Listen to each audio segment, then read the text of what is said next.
I thank my good friend, my leader, the chairman, for his gracious comments. Also, let me add my words of welcome to our distinguished panelists. As the chairman very ably outlined, it may seem something of a disconnect today for us to be talking about something as ancient, really, as piracy, particularly when this committee concerns itself on a routine basis with ballistic missile defense, nuclear warfare, those rather more modern-sounding problems that beset us. But that notwithstanding, as the chairman maintains, and I fully agree, the challenge of maintaining the sanctity, security of our shipping lanes and semblance of sanctity and security on the high seas falls heavily upon the agenda of our national security interest. Mr. Chairman, I'd ask that I just have unanimous consent to enter my full comments into the record, and in lieu of that, at that same time, just make a few points, if I may.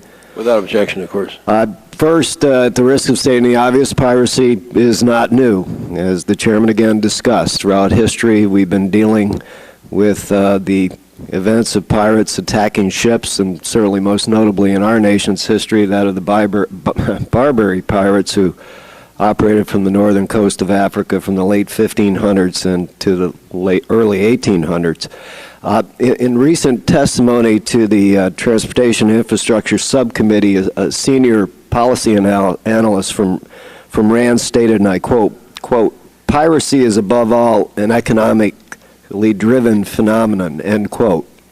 And I think that's an important point, and one that the chairman alluded to as well, and it's important that we remind ourselves that piracy at its root is often not driven by ideology, but I certainly hope you gentlemen may have the chance to talk a bit today about your thoughts regarding the possibility that piracy may well be linked in these days with terrorist agendas of certain Islamist factions seeking to expand, particularly control in Somalia.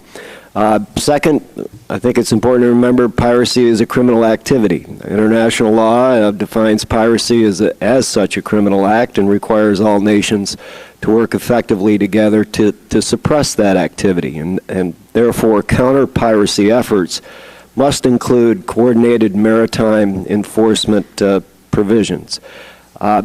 The chairman talked about CTF 151, and it's an important coalition. We have 20 countries operating, as you gentlemen all know so very well, in combating piracy in the region, including Russia, China, India, Germany, Denmark, and Iran.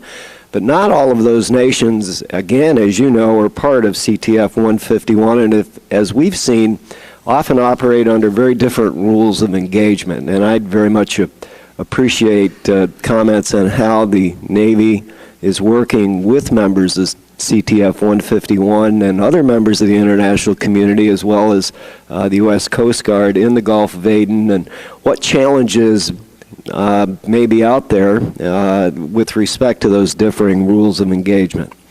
Thirdly, I think we have to put this in a broader context. There's a significant increase in the number of attacks in the Gulf of Aden particularly, and the chairman cited the data that shows how the larger percentage of worldwide attacks has begun to focus very heavily statistically in that region and in the Somali coastal areas.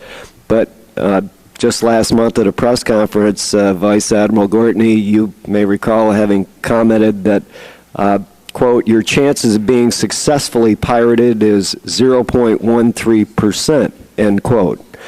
In other words, as significant a problem as this is, the chances of being a target of piracy remains low. That's important not to diminish the challenge before us, but rather to try to put it, as I said, in a larger context. The U.S. Navy, and America, of course, has committed two of its largest surface combatants and the only deployable San Antonio-class amphibious transport ship to counter piracy efforts in this region. In short, we're throwing thousands of soldiers and, sailors and Marines at this fight and almost a dozen vessels. And I think we have to ask ourselves, given the demands on U.S. forces in support of OIF and OEF and NAVCENT's priority mission of partnership, strength, and presence, how do we use this challenge to better integrate ourselves with our allies and our international partners to make sure that we're not carrying, as perhaps one might argue in other parts of the world, too great a burden. With that, Mr. Chairman, let me just say again how happy I am that you had the foresight and concern to call this hearing, and look forward to our witnesses' comments and the remainder of this event. Now I'll yield back.